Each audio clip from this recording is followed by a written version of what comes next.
Welcome back, everyone. I'm Jordan Giesecke, and this is The Limiting Factor. This is the second video in a series I'm doing on Battery and Powertrain Investor Day. If you're interested in just the numbers and not the technology, the first video is linked above and in the description. Let's not waste any time and get right into it. First, a review of my predictions from that last video. In terms of specific energy, my base case was 300 watt-hours per kilogram to 330 watt-hours per kilogram. However, I also suggested that we could see a much higher target of up to 390 watt-hours per kilogram that's production ready. Kicking off with the base case, we know from my last video that battery-specific energy has been increasing at a rate of 3.5% per year over the past 20 years. Tesla has kept pace with this and is continuously updating their chemistry. And Jerome Guillen has stated as much in a November 14, 2018 interview with CNBC. We're improving the design of the cell. The design of the cell is not frozen. It evolves, and we have a very nice roadmap of technology improvements for the coming years. The most recent battery cell analysis for Tesla is for the Model 3 cells, which provide 247 watt-hours per kilogram. This battery chemistry has been around for a while, and Battery Investor Day in April will mark close to 3 years from Model 3 start of production. At 3.5% growth for 3 years, we end up with 273 watt-hours per kilogram. We know that Maxwell's technology increases energy density by 10%. This would put us at exactly 300 watt-hours per kilogram.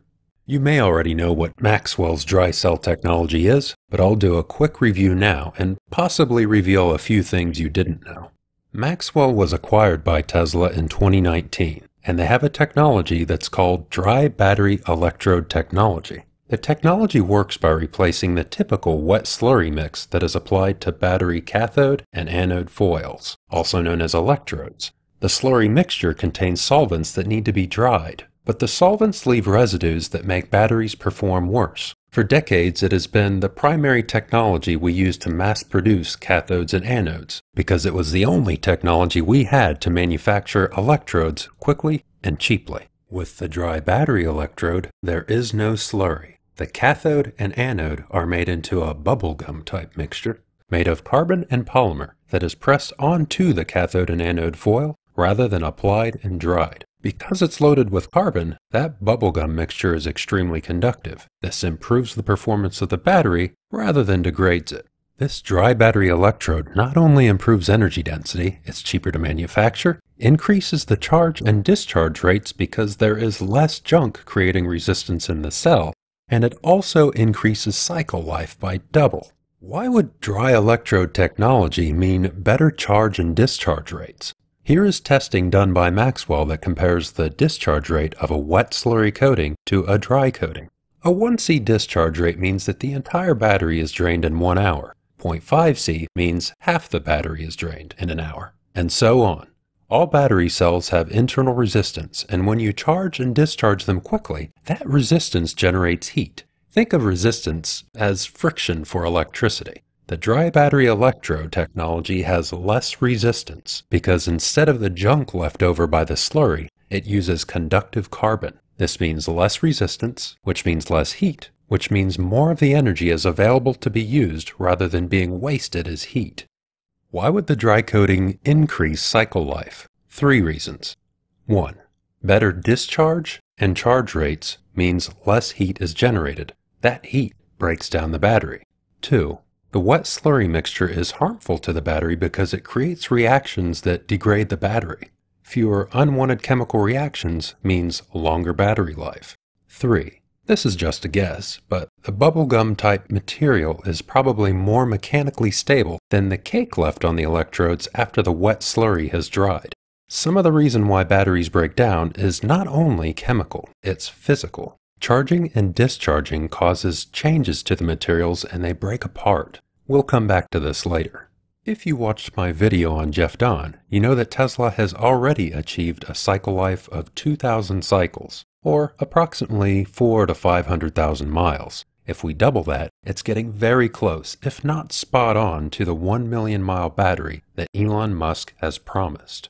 We could stop here, and this would be groundbreaking. With 300 watt-hours per kilogram, Tesla would continue to eat up market share and outperform the competition. If they reveal a million-mile battery as well, this would make them the dominant player for transport as a service, think self-driving cars, because their batteries would be cheaper and last 2 to 5 times as long as the competition. Now let's tackle the more aggressive 390 watt-hours per kilogram target. We should start with why I think we will see an acceleration of progress in battery-specific energy after the slow improvements we've seen for the last few decades. I think 2 things have changed to enable this. 1. New research tools. If you've watched my Jeff Dahn and Shirley Mung videos, which are linked in the description, you'll know that we have tools to develop batteries which have only been around for a little over 10 years. 2. Scaling. This will be one of the greatest scaling stories in human history. With great scaling comes efficiencies, and we can apply Wright's Law. Wright's Law is basically a learning curve that says for every doubling of production, you reduce cost by 15%. And it's proven to be extremely accurate. I think Wright's Law applies here because by making batteries more energy dense, we are in effect making them cheaper because they contain that much less material. Battery production is growing by 50% a year, which according to Wright's Law should mean a 7.5% cost decrease per year. Let's get back to our next generation battery. From here, it turns into a series of branching probabilities. Tesla has a range of technologies available to them. Like Elon said in the Third Row Tesla podcast, the breakthrough they've achieved with Maxwell involves more than one technology. Maxwell has a bunch of technologies that are where if they're applied in the right way, I think can have a very big impact. Let's go through each battery component and what Tesla can do to tweak it. Technology 1, the electrolyte. The electrolyte solution contains a solvent, which is what the conductive electrolyte salts are dissolved in. Electrolyte solvents start to break down above 4.2 volts and release flammable gases. And the solvent itself is flammable. This has 2 implications. The first is that battery voltage is limited to 4.2 volts. The energy a battery can hold is directly related to its voltage. The second is, of course, potential explosions. This requires a lot of control systems to keep that from happening. If you could find an electrolyte solvent that is more stable at higher voltages and is non-flammable, you would end up with a more energy-dense battery that is also safer. Shirley Mung has been doing just that. She has published a paper on electrolyte solvents that are both non-flammable and allow us to boost the charge up to 4.8 volts instead of 4.2. I'll translate the highlighted part into plain English. She's found an electrolyte recipe that includes both solvent and salt that are compatible with a graphite-based anode and a high-nickel cathode. Later in the paper, she states that this allows up to 4.85 volts and maintains 70% of charge at 1,000 cycles. 70% at 1,000 is moderately good, but there are at least 2 ways that we can greatly increase that, which we'll cover later. Also, take note of that cathode material, which is LiNMO, or lithium nickel manganese oxide. This is what we'll be referring to this chemistry as. If voltage increases from 4.2 to 4.8, that's a 15% energy boost. In other words, just by changing that electrolyte solvent, a 300 watt-hour per kilogram battery becomes 345 watt-hours per kilogram. If Tesla uses a high-voltage chemistry, I don't think they'll take advantage of the full 15% because that's the limit. At the limit, you'd start to see some degradation in the battery, which is why I think Shirley's research paper showed 30% degradation by 1,000 cycles. She was pushing the chemistry to its limits. For example, current electrolyte solvents can go beyond 4.2 volts, but are limited to 4.2 volts to extend battery life. As you can see in this graph, a slight increase in voltage increases capacity, but drastically reduces cycle life. This is the first reason why I think Shirley's LiNMO chemistry could do better than 70% at 1,000 cycles. We can make it last longer by slightly lowering the voltage. Let's shoot for 10% increase in voltage as a safe number instead of 15%. We'll add this to our final battery cell calculation because the voltage multiplies against the specific energy of the entire cell, and we haven't covered the cathode or anode yet. This leads us to what I think is a smoking gun. Shirley's lab has close relationships with Maxwell Technologies, and as partners, they were provided with grant money by the Department of Energy to test this LINMO cobalt-free, high-voltage, non-flammable battery with Maxwell's technology. When I found this article, I nearly squealed like a schoolgirl. Another part of the electrolyte is the electrolyte additives. These are less glamorous than the other technologies, but just as important. Electrolyte additives will help boost the cycle life. When a battery is first cycled, it uses up these additives to create a protective coating on the cathode and anode, which extends battery life. Tesla's research partner, Jeff Dahn, has been experimenting with electrolyte additives. This has been thoroughly documented in the past year with research papers and patents. So I won't go any deeper in this video. Technology 3. A nickel-rich cathode. Nearly every major battery producer is using a nickel-based cathode. This is because nickel can hold a lot of energy. However, we've reached the limit of the amount of nickel we can put in the cathode. Put too much nickel in, and the nickel-based materials start fracturing, which degrades the battery. However, multiple startups and large companies have been working on nano coatings that coat the individual crystals and hold them together. This illustration is from SiLion. This is often called single crystal cathode technology because each crystal has a coating that holds it together. Nano makes it sound fancy, but it's not highly technical and can be done in bulk through milling, mixing, baking, washing, etc. Tesla's primary research partner, Jeff Dahn, also did some testing with single crystal technology, and this was widely reported about 6 months ago. The goal of that research paper was to prove that it could support a 1,000,000-mile battery, and the results supported that. So these single crystal cathode coatings not only support high nickel batteries, they also extend battery life. Nano One Technologies has been working on single crystal coatings and did a press release on January 6th, revealing that they've patented a LINMO cathode with a durable coating. This is most likely a single crystal coating. Pay close attention to the chemistry, which is LINMO, and the voltage, which is up to 4.9 volts. This single crystal coating is the second way we can improve the 70% battery life at 1,000 cycles in Shirley's work. Tesla's recent confirmation that they will remove cobalt from the battery packs backs all of this up. If you can stabilize the cathode material with a single crystal technology, you can remove the cobalt. If we can remove the cobalt, what are we left with? Lithium and nickel. However, even though nickel has a very high energy density, it has low power output, so it's usually combined with manganese. Manganese helps form a crystal structure that allows the ions to blast in and out of the cathode at high speed, which increases power output. It only takes a small amount of manganese to do this. What's a safe bet for the energy densities we could achieve with just a high nickel cathode? LG Chem's next generation battery will be 295 watt-hours per kilogram. This is a nickel-manganese-cobalt chemistry, but it doesn't really matter. Once your cell is mostly nickel, the minor elements matter less.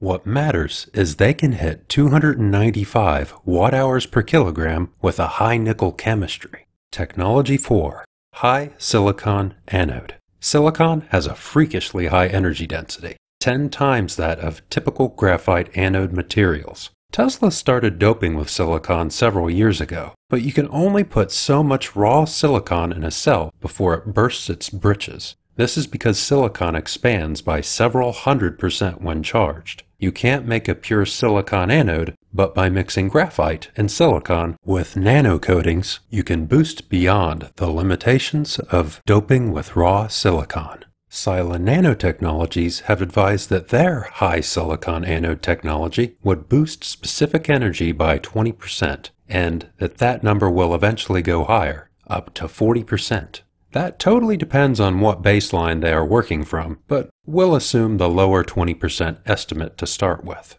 As you can see here, their material appears to hold together well, maintaining 75% of its energy capacity at 1,000 cycles, We don't know what conditions these cells were tested under, so we can't be certain of the exact implications. However, if you look at the baseline of other high silicon materials further down on the graph, Sila appears far ahead of the pack. Technology 5. SiLion. This is how SiLion describes their product. SiLion's technology delivers a breakthrough in high-energy batteries by simultaneously incorporating high-loaded silicon anodes, nickel-rich NMC cathodes, and a non-flammable ionic liquid electrolyte. SiLion's product works with many different chemistries, and they've tested with 24 different high silicon anode products from 12 manufacturers. So I doubt that their product is limited to NMC or nickel manganese cobalt chemistry.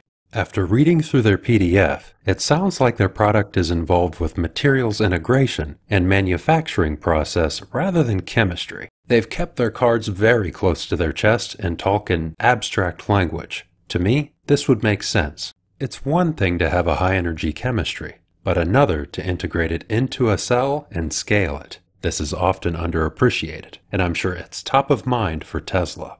Time for some calculations on specific energy. We'll start with Tesla's current cell chemistry and work up from there, which is 247 watt-hours per kilogram. Next, add in a high nickel cathode that is on par with LG Chem's next release. This puts us at 295 watt-hours per kilogram. We'll also lump in Maxwell's 10% boost here to be conservative. I'm assuming LG Chem's cell has some other magic going on besides just a high nickel cathode. Then add in a high silicon anode, which is estimated to provide 20% more specific energy in its first generation. This brings us to 354 watt-hours per kilogram. Finally, time to add in the high voltage. As we said, this would max out at around 15% improvement, but we'd go up to 10% to play it safe. No reason to sacrifice cell life for 5% more specific energy. This brings us to a grand total specific energy of up to 390 watt-hours per kilogram at the cell level. I'd like to emphasize that this is potential, and the highest likely specific energy we'd see revealed at Battery Investor Day. What would be a realistic expectation? We can certainly see a path to about a 30% improvement, maybe a 40% improvement in energy in the same size battery pack. That's technology we are confident does work, and it needs to be scaled up. But 30 to 40% is definitely doable. Long term, probably double. Long term by other people's standards. From a Tesla standpoint, we think probably 2 to 3 years to get to about a 30%.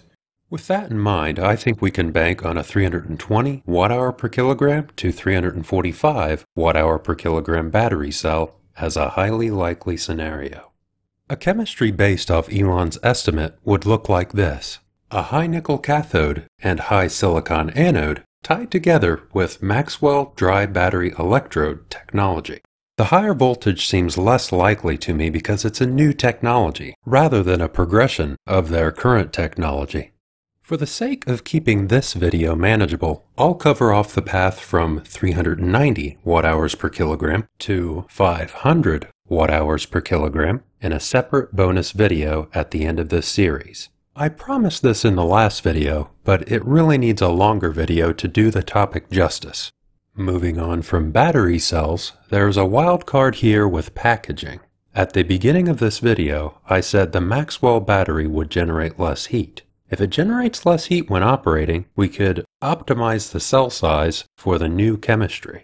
Tesla currently uses what's called a 2170 cell. This number just reflects the dimensions of the cell, which is 21 by 70 millimeters.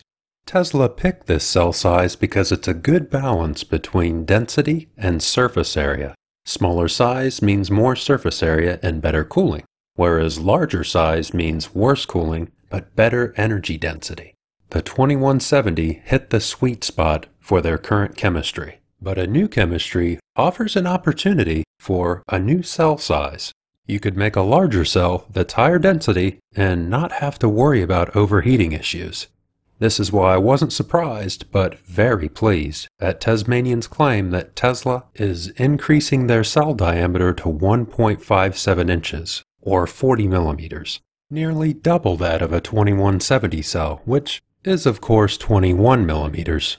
How would this 40 millimeter design affect specific energy?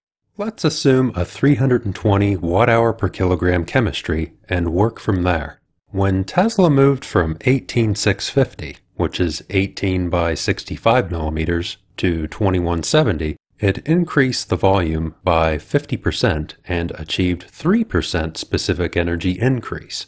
If Tesla went from a 21 millimeter to 40 millimeter diameter cell and kept the height the same, this would mean a 360% increase in volume. If the volume to energy density increase were similar to the last jump in size, from 18650 to 2170, we would see a 21% increase in specific energy, bringing our 320 watt-hour per kilogram cell in the 2170 format to 390 watt-hours per kilogram in a 4070 format. Let's move on to battery cell costs. SIL-ION suggested there would be a 25 to 35% cost savings with a high nickel, high silicon battery that hits 390 watt-hours per kilogram. We can safely assume that's at the cell level. This cost reduction makes sense because if material prices remained flat, a 50% increase in density means that for the same amount of energy, you'd need 33% less materials and therefore incur 33% less cost. Within that 25 to 35% range, we'll use a middle-of-the-road estimate at 30% cost decrease. Tesla's current cells cost $100 a kilowatt hour. That leaves us with a cell cost of $70 per kilowatt hour. To integrate these $70 a kilowatt hour cells into a pack, it will add roughly 50% to the cost of the battery cells. In other words, an extra $35 per kilowatt hour. This brings us to $105 per kilowatt hour at the pack level. However, I think Tesla will take the opportunity of reformulating their cell and potentially redesigning the cell size to also redesign the battery pack. I expect these improvements will result in $100 per kilowatt hour or less at the pack level. Elon has stated that the pack module is not necessary and could be removed. This $100 per kilowatt hour target is also backed up by recent rumors of what is called Project Roadrunner. Electrek didn't specify at the pack level, but we can assume this because, as suggested above, Tesla is already at $100 per kilowatt hour at the cell level. Let's take a look at the packaging for our cells. All the gray in this picture is packaging. There are obviously huge opportunities, with the largest being the modules. The modules are clearly at least 1/3 of the gray packaging weight or more. Weight is cost, but I doubt that the modules cost as much per kilogram as batteries. With all that in mind, I don't think it's any stretch of the imagination to assume we could reduce the cost of our $35 per kilowatt hour pack cost to $30 per kilowatt hour by removing the modules, resulting in a pack cost of $100 per kilowatt hour. If Tesla actually is moving to a new form factor of battery, the 40 by 70 millimeter format we discussed earlier, it would be even lower because we could remove even more packaging. These improvements could leave us at $90 per kilowatt hour at the pack level. I find that very hard to believe, but also very plausible. Think about that. Tesla's current cell cost is $100 per kilowatt hour. Everything we've seen here, and Elon's own prediction, was that we'd be at $100 per kilowatt hour at the pack level this year. Other automakers can't even match Tesla's 2012 technology, let alone this. In summary, 390 watt-hours per kilogram is doable based on current technology. But getting the manufacturing and materials lined up adds an order of magnitude of difficulty. I'll provide some odds here, but keep in mind these odds are totally based on gut feel. They are what I expect Tesla to be producing on their pilot production line. 99% odds on greater than 300 watt-hours per kilogram. 90% odds on greater than 320 watt-hours per kilogram. 50% odds on greater than 340 watt-hours per kilogram, and 20% odds on greater than 360 watt-hours per kilogram. At the pack level, I'm confident the $100 per kilowatt-hour number will be hit within a year of Battery Investor Day for new vehicles like the Semi, Roadster, and Cybertruck, because there are so many opportunities to cut down pack weight that are obvious, like removing the modules or resizing cells, if the new chemistry can support it. I know this is a direct challenge to the hype of a solid-state battery, but I'm just not finding the linkages to solid-state that I found with Tesla, Maxwell, Sil-Ion, Sila, Nano One, Shirley Mung, Jeff Don, and others that I didn't even get into.